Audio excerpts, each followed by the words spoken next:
전세 17억짜리가 11억으로 떨어졌어요. 하루에 1억씩 빠진다는데 세입자는 안 들어옵니다. 627 부동산 정책 이후 지금 서울 주요 지역, 강남 서초 마포 성동 같은 핵심 입지에서 생각보다 더 빠르게 더 깊은 변화가 일어나고 있습니다. 얼마 전까지만 해도 말 그대로 불티나게 팔리던 아파트들, 전세로 들어가려고 줄을 서던 곳들이 이제는 세입자조차 구하지 못해서 집주인이 발을 동동 구르고 있습니다. 부동산 대출 규제 전 서울 아파트 거래량은 1629건이었지만 대출 규제 이후에는 577건으로 거래량이 35% 하락한 모습을 보이고 있습니다. 이건 단순한 집값 하락이 아닙니다. 수요 자체가 급격히 줄었다고 해석할 수 있는데요. 그런데 이걸 두고 누군가는 좋은 기회다라고 말하고 또 누군가는 이건 시작일 뿐이라고 합니다. 대체 누구 말을 믿어야 할까요?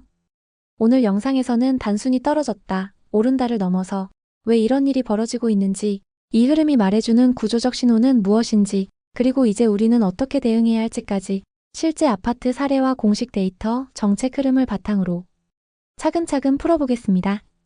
구독과 좋아요는 영상을 제작하는 데 큰 힘이 됩니다. 오늘 이 영상 하나로 지금 부동산 시장의 구조를 들여다보실 수 있을 겁니다. 서울 부동산의 중심이자 상징 강남권 아파트들을 살펴볼까요? 잠실 엘스 아파트는 34억에서 32억 5천만 원으로 호가가 1억 5천만 원 하락했고, 엘스 아파트 바로 옆에 위치한 잠실 리센츠 아파트는 33억에서 30억으로 호가가 3억 하락했습니다. 하지만 이런 하락에도 거래량은 눈에 띄게 줄었는데요. 이유는 단순합니다. 살 수 있는 사람이 없기 때문입니다. 서울 고가 아파트는 대부분 최대 LTV 50%, 대출 한도는 6억 원에 묶이게 됐습니다. 15억짜리 집을 사려면 현금만 최소 9억 원 이상이 필요하죠. 그런데 통계청 조사에 따르면 순자산 10억 원 이상을 가진 가구는 전체의 약 10.9%에 불과합니다. 즉 90% 이상 가구는 대출 규제 이후에 진입하기 어려워졌고 자연스럽게 거래량이 줄어든 것으로 보입니다. 마포에 있는 아파트들도 볼까요? 먼저 상암 월드컵 파크 3단지는 33평 기준 11억 9천만 원에 거래되던 집이 지금은 8억 원 수준까지 하락했고 무려 3억 9천만 원이 빠졌습니다. 그리고 재건축 기대감에 매수세가 몰렸던 성산시형 아파트 역시 20평 기준 11억에서 9억 8천만 원으로 1억 2천만 원 하락했습니다. 두 단지 모두 최근 거래가 거의 끊긴 상태인데요. 왜일까요? 먼저 소유권 이전 조건부 전세대출 금지 규제로 전세 끼고 사는 방식 자체가 막혔고, 특히 성산시형은 조합 설립 전 단계이기 때문에 주택담보대출도 사실상 불가능합니다. 결국 이 두 단지 모두 규제 이후 사고 싶어도 못 사고 팔고 싶어도 안 팔리는 정지된 시장의 전형적인 모습을 보여주고 있습니다. 서초 메이플자이 역시 입주와 동시에 발표된 부동산 정책으로 집주인들이 소가리를 하는 대단지 신축 아파트인데요. 전세가는 18억에서 11억 수준까지 호가가 무려 7억 하락했습니다. 그런데도 세입자가 없습니다. 왜일까요? 바로 집주인이 세입자 전세금으로 잔금을 치르던 전세 레버리지가 이제는 제도적으로 막혔기 때문입니다. 소유권 이전 전에는 전세 대출이 금지되면서 집주인은 잔금을 맞추기 어려워졌고 예비 세입자는 예상보다 훨씬 더 많은 현금이 필요해졌습니다. 이 부담을 못 이긴 계약들이 줄줄이 파기되고 있는 상황이죠. 그래서 지금 반전세로 전환된 매물만 1,600건, 전체 3,307세대 중 절반 가까이가 텅 빈 채로 멈춰서 있습니다. 결국 최근 거래 절벽과 급매물 증가 현상은 단순한 가격 문제가 아니라 명확한 제도적 압박의 결과라고 볼 수 있는데요. 정부가 시행한 부동산 규제들이 시장 전체의 작동 방식을 바꿔놓은 것이죠.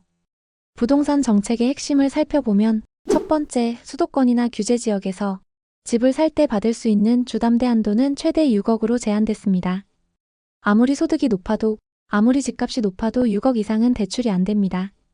예전처럼 8억, 10억씩 대출 받아서 고가 아파트를 사는 구조는 이제 불가능해졌죠. 두 번째, DSR 규제가 강화됐습니다.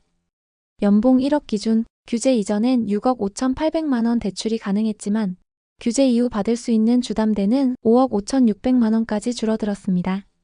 과거엔 소득보다 자산 기대값으로 대출을 받았지만 지금은 소득 이내에서만 빌릴 수 있게 바뀐 거죠. 빚을 과하게 지지 말라는 신호입니다. 세 번째, 소유권 이전 전 전세 대출 금지입니다. 이 조치는 전세 레버리지를 원천 봉쇄한 겁니다. 집을 사면서 세입자 전세금으로 잔금 치르던 구조, 이제는 제도적으로 불가능해졌습니다. 등기 이전 단계에선 전세 대출 자체를 막아 갭 투자를 차단하겠다는 거죠. 요즘 부동산 시장, 진짜 말 그대로 혼돈입니다. 사람마다 집값에 대한 생각이 전혀 다르기 때문이에요. 같은 시장을 두고 완전히 다른 판단이 동시에 벌어지고 있습니다. 먼저 집을 이미 가지고 있는 사람들. 이런 얘기 많이 하죠. 지금은 아니야. 좀만 더 기다리면 다시 오를 거야. 지금 이 가격에 파는 건 손해지. 늘 그랬잖아. 잠깐 떨어졌다가 결국엔 다시 오르더라고. 이건 그냥 막연한 기대가 아니라 지난 10년 동안 진짜 그렇게 흘러왔던 걸 보고 체득한 심리예요. 한두 번 꺾여도 결국 올랐다는 걸 다 기억하고 있는 거죠. 반면에 집을 사려는 사람들은 정반대입니다. 지금도 너무 비싸요. 더 떨어져야 진짜 기회죠. 이젠 예전처럼 무리하게 집 사면 안 돼요. 이런 생각이 더 많습니다.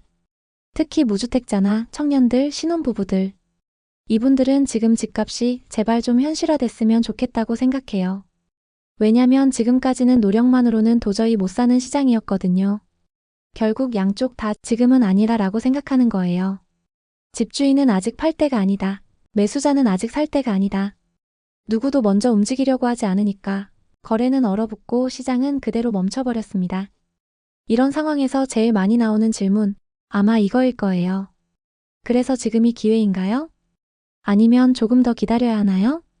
지금부터는 여러분의 상황에 따라 어떤 전략을 가져가야 할지 하나씩 정리해 보겠습니다. 먼저 무주택자분들. 급매로 나오는 매물들을 보면서 지금 잡는 게 기회라고 생각하실 수도 있는데요. 하지만 조심할 필요가 있습니다. 왜냐하면 지금 급매라고 생각했던 가격이 한 달 뒤엔 그냥 일반 호가가 돼 있는 경우 진짜 많거든요. 지금은 급하게 집을 사야 할 시점이 아니라 시장 흐름을 공부하고 현금 흐름을 준비해야 할 타이밍입니다. 살지 말지가 아니라 내가 선택할 수 있는 폭을 넓히는 시기라고 보시면 돼요. 그 다음 다주택자나 고점에 집을 산 분들. 이제는 감정보다 숫자로 판단하셔야 됩니다. 월세 수익률은 얼마나 나오는지, 보유세는 감당할 수 있는지 한번 냉정하게 따져보셔야 해요. 특히 현금 흐름이 안 되면 집은 자산이 아니라 덫이 될 수도 있습니다. 그래서 리스크가 너무 크다면 남들보다 먼저 손절하는 게 오히려 살아남는 길일 수 있다는 점도 꼭 기억해 두세요. 마지막으로 실거주하는 집 하나를 가진 주택자분들. 일단 실거주라면 당장 큰 걱정은 안 하셔도 됩니다. 하지만 대출 비율이 높다면 지금부터라도 부채 비중을 줄여가는 전략 고려해 보셔야 해요. 특히 앞으로 5년 안에 이사 계획이 있다면 지금의 가격 흐름이 단기 조정이 아니라 구조적인 하락일 수도 있다는 점, 이건 꼭 감안하셔야 됩니다. 그리고 지금 고민하고 있는 분들은 이런 질문 한번 스스로 던져보세요. 나는 이 가격에 사서 최소 5년 이상 버틸 수 있을까? 이 집을 사면 내 생활비는 어떻게 바뀔까? 내가 보려는 지역은 앞으로도 수요가 유지될 수 있을까? 지금은 사는 게 중요한 게 아니라 판단이 중요한 시기입니다. 지금 이 시장, 여러분은 어떻게 판단하고 계신가요? 지금이 기회라고 생각하셨나요? 아니면 조금 더 기다려야 한다고 느끼시나요? 여러분의 판단은 어떠신지 댓글로 함께 이야기 나눠보면 좋겠습니다. 구독과 좋아요 눌러주시면 영상을 만드는 데 큰 힘이 됩니다. 저는 다음 영상에서 더 깊이 있고 현실적인 인사이트로 찾아뵙겠습니다. 감사합니다.